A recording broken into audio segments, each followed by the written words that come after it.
I mean, in my defense, he was a puppet at the time, so...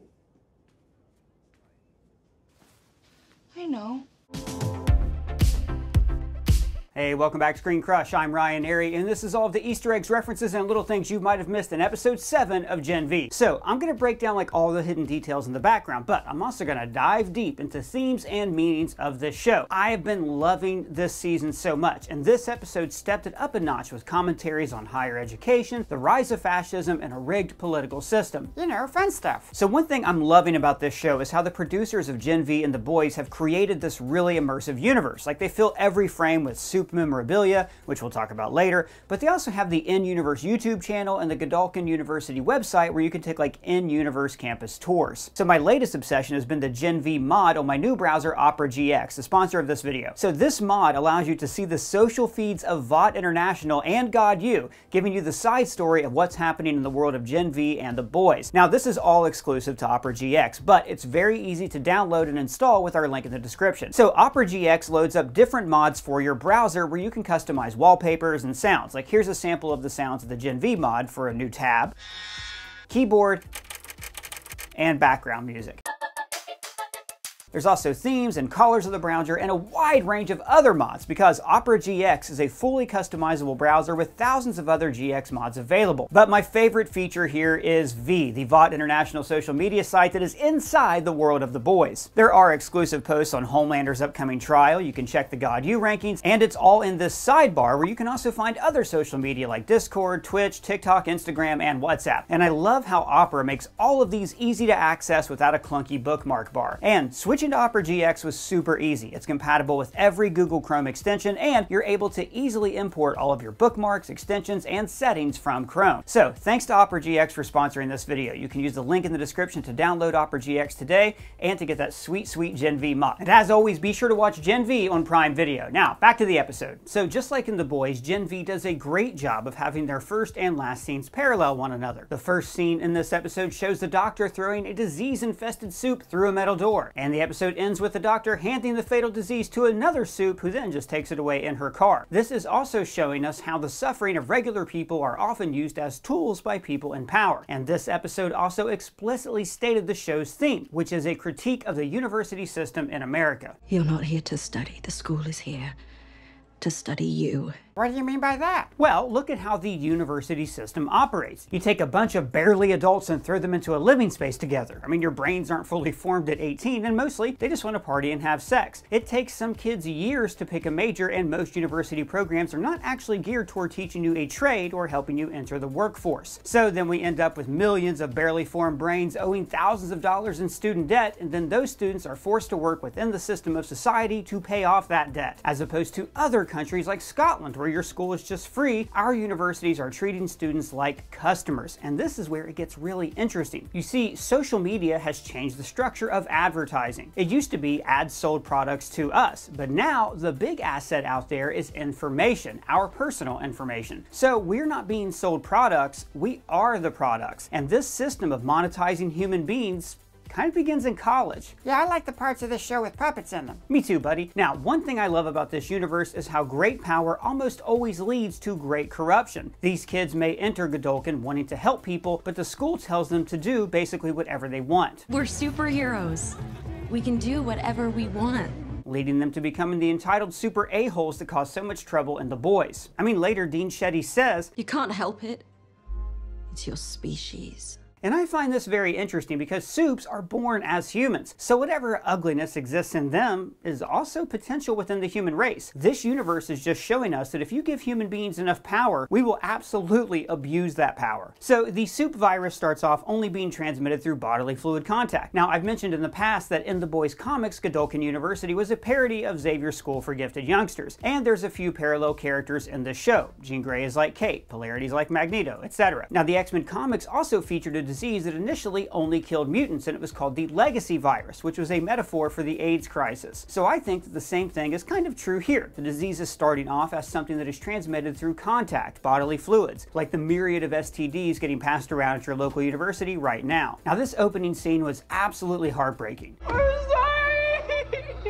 Presumably, these are kids that were expelled from the school or who have committed some crime to merit their place as experiments. Or, like with Sam, maybe the Compound V is just kind of broken their minds and their only worth is as a test subject. This is also showing how the education system values kids with talent, who excel at sports or who look good on recruitment posters, while other kids are just never given that same shot at success. And then we get to a diner where we see a few boys and Gen V Funko Pops. There's Homelander, Starlight, Black Noir, plus a Homelander action figure. Now Cameron Coleman is on the TV railing against Victoria Nueman. With the historically unpopular and phony socialist scammer herself, Vice Presidential candidate Victoria Nueman. And if you have not seen his 7-on-7 YouTube series where this guy runs through news stories in the Boys universe, then you really should. It is a true treat. Just like how you can read the Vought and Goldolkin social media accounts on Opera GX, I love how immersive this universe is. So this episode returns Victoria Nueman, the Boys version of Congresswoman Alexandria Ocasio-Cortez. Now you remember she appeared throughout season 2 of The Boys as a kind of rabble-rouser, challenging Vought and superheroes. And then it was revealed that she was a supe who was adopted by Stan Edgar and had essentially become his covert assassin. Now this is not a surprise to comic book readers because she is a gender-swapped adaptation of Vic the Veep, the vice president from the comics who was under Vought's control. Now in the comics, Vic actually replaced the president after his face was chewed off by a wolverine. And now Victoria Nueman is Dakota Bob's running mate, so I'm sure they are setting her up to become president in season 4 or 5 of that show. Cameron Coleman also added this little swipe at her. Just as new rumors are surfacing that George Soros is filling the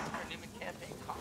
Wait, who's that? George Soros is like a Democratic mega donor, and his name is used as a scare tactic by right-wing media. Just in case any of you don't think the show is political, it's going to get very political in a little bit. So the Gen V team are in the diner, and notice how Andre is sitting with his arm behind the chair, not around Kay, not under the table near her. He has found a way to be close to her, but also to be as physically distant from her as he possibly can, showing the various barriers of his distrust. It's a really nice piece of blocking. And outside, Jordan and Marie talk in front of a bunch of posters. There's the Nueman Dakota Bob campaign signs, there's the A-Train poster here, and this A-Train beer over on the right. And there are also pseudo iPod posters with Homelander, Starlight, A-Train, and I think maybe that's supposed to be Crimson Countess. And then Marie calls out Jordan for this little trick. And you gotta stop turning into a dude when you want to make a point to us. I loved this detail. Jordan probably does this because they grew up in a house where their dad wanted a boy. So they learned that to gain respect, you have to present yourself as a man. And then Marie points out that they can't just post their discoveries on social media. This is also a very nice character detail. Marie doesn't have social media, and unlike the other kids, she does not rely on it for sway or influence. Now the school and society have brainwashed all the students into thinking that you can only get ahead with a profile, but Marie has not yet been trained to think that way. Now Sam's journey in this episode is also very interesting. Sam is a sweet, innocent guy, a total blank slate, who is obviously resentful of authority because they locked him up for years. Now in case you thought his turn here was abrupt, listen to this conversation he has with Emma.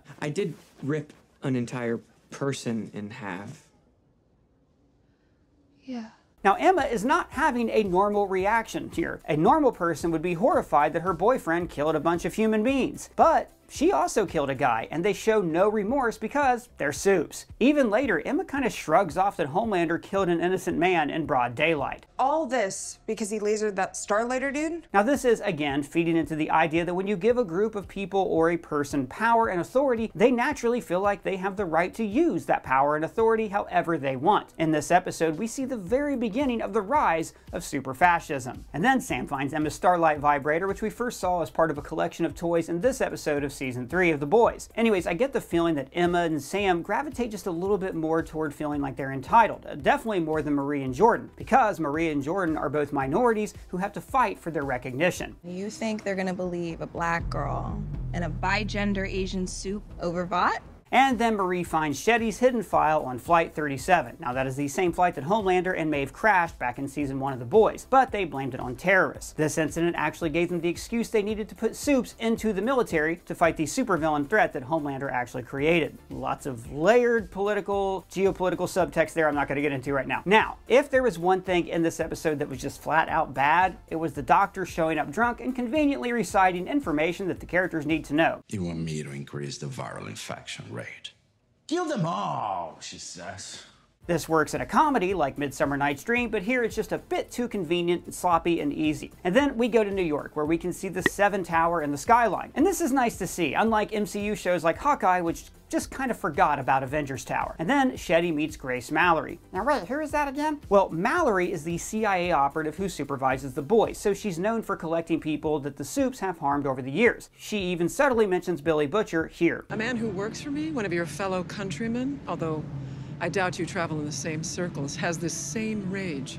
It's so consumed him that there's nothing left. Trust me, you don't want to go down that path. Now remember, in the last season of The Boys, Billy Butcher took so much modified compound V that now it's actually killing him. That's what she means by he's destroying himself. And remember, Mallory was also raising Lil Ryan Butcher before Homelander took him away to teach him that murder is awesome. And the last time that we saw Mallory, she had Soldier Boy in stasis. But now, she's actually drawing a moral line on how far she'll go to take down supes. It's a war crime. And Shetty replies, This is a war, us against them. So this all boils down to the central question of this episode, and maybe of the entire series. Does absolute power always corrupt absolutely? In this episode, we see that without proper guidance, Sam is very easily corrupted by a mob of young fascists. I mean, he starts off so innocent, created a little puppet show with finger people with Emma's doll clothes, and then he ends up like a little mini Homelander. And actually, the way Sam sees humans as puppets when he dismembers them is a sign that he doesn't see his victims as people. They're more like things. And slowly, we see him start to regard all humans in the same way. But it all starts with this girl telling him, We're superheroes.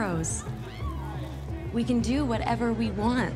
And then there's Rufus, back to wearing his Homelander Keep America Safe red hat, who slowly guides Sam down this path of pro-Homelander, anti-human propaganda. All right. You Later, Emma looks for him and calls the creepy RA by his first name, which finally confirms that yes, this is the son of Translucent. I think a lot of people figured that one out before me. I don't know. I just got confused over the whole supes can't have kids thing. Pregnant.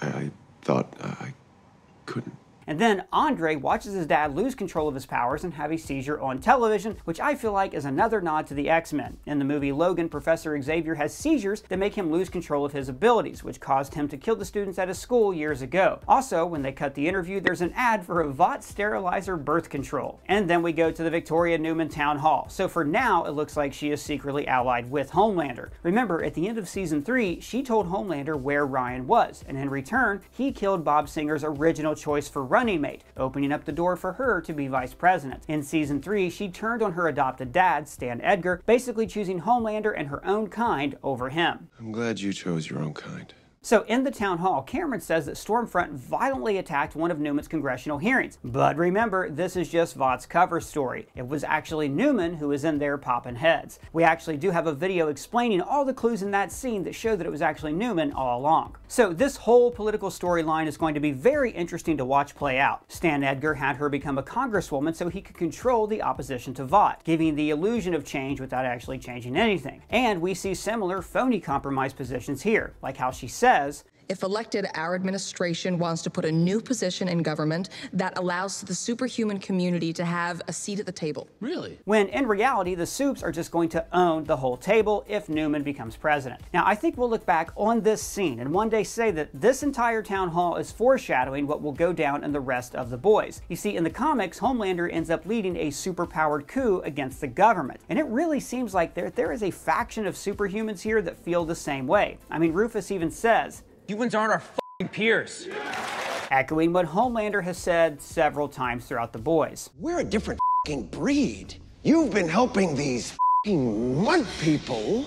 I'm stronger, I'm smarter, I'm better. So what we're seeing here is a lot of very entitled young people who have been told for their entire lives that they are special, that they are better. And now suddenly here's this woman on stage trying to place limits on their power and give them legal ramifications for using that power. So now these young supes, the upper crust of this society, overreact and become defensive to any challenge of their authority. When Nueman mentions victims of superhero violence, their first reaction is to think about themselves. Supes matter! But more important than the obvious political metaphor here is how this affects Sam. Sam is a blank slate, totally impressionable. So when Rufus tells him Homelander was right, he does not understand the nuances of these circumstances. He just hears the slogan. He sees a strong man that he can trust and believe in. Sam is looking for an older brother figure to replace Luke, and he kind of finds that in Rufus, and by extension, he finds that in Homelander. And then Rufus says, because they're trying to limit us.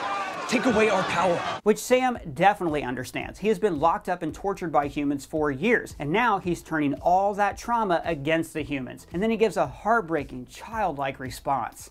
Come on, it's awesome. Now, I say heartbreaking because this is exactly what leads people into following fascists or becoming terrorists. Deep down, it all stems from a need to feel like you're safe, to feel like you belong. Being with people like us, just having fun. Humanity's most vulnerable emotions end up motivating our most deplorable actions. And later, Sam finally says, "We're better than humans." Which brings his entire day full circle because this all started with this sentence. We're superheroes.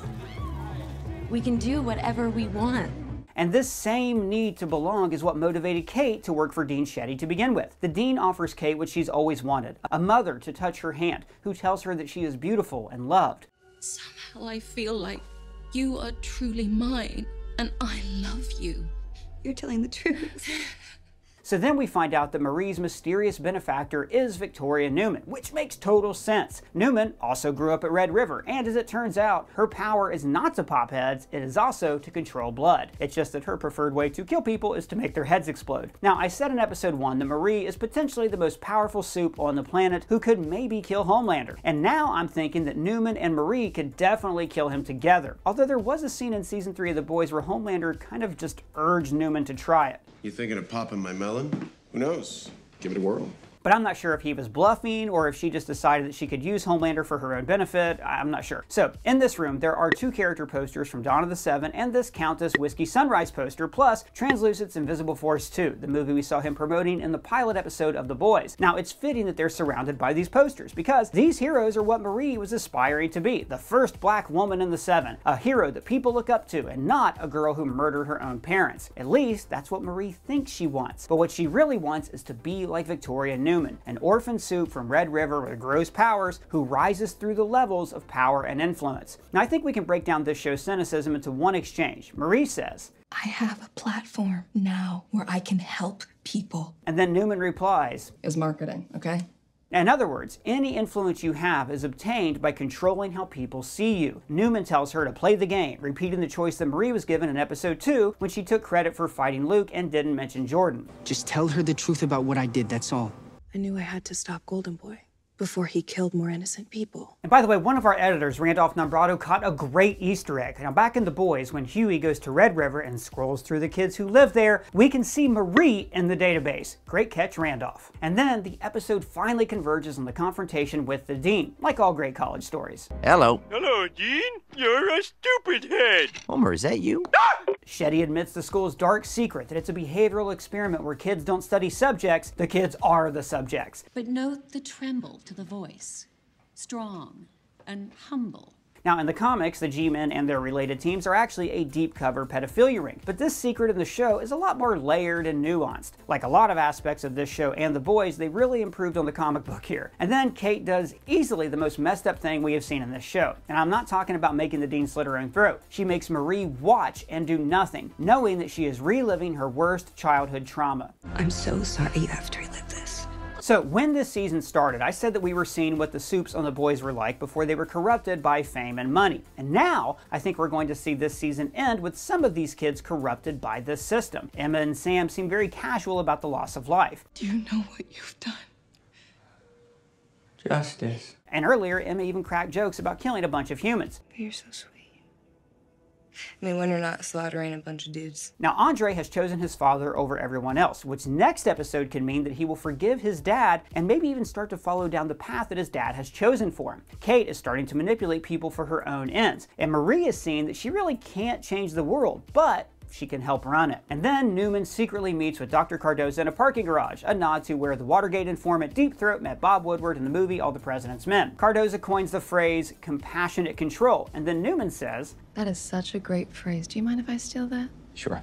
And this phrase seems like it was modeled after George W. Bush's 2000 refrain that he was a compassionate conservative. And then she pops his head, casually brushing his blood away from her hand, like that's all a human life means to her, just a single drop of blood. Now look, I don't know where this is going in the finale. I can see Nueman keeping the virus for herself and maybe using it to try to kill Homelander. I don't think she'll just destroy it. I mean, after all, it's Chekhov's soup-killing virus that will come into play either in the last episode of this show or in season 4 of The Boys. Well guys, what do you think? What is Newman's plan for the virus? What do you think's gonna happen next? What did you you think of the episode? Let me know your thoughts down in the comments below or at me on Twitter. And if it's your first time here, please subscribe, smash that bell for alerts. For ScreenCrush, I'm Ryan Airy.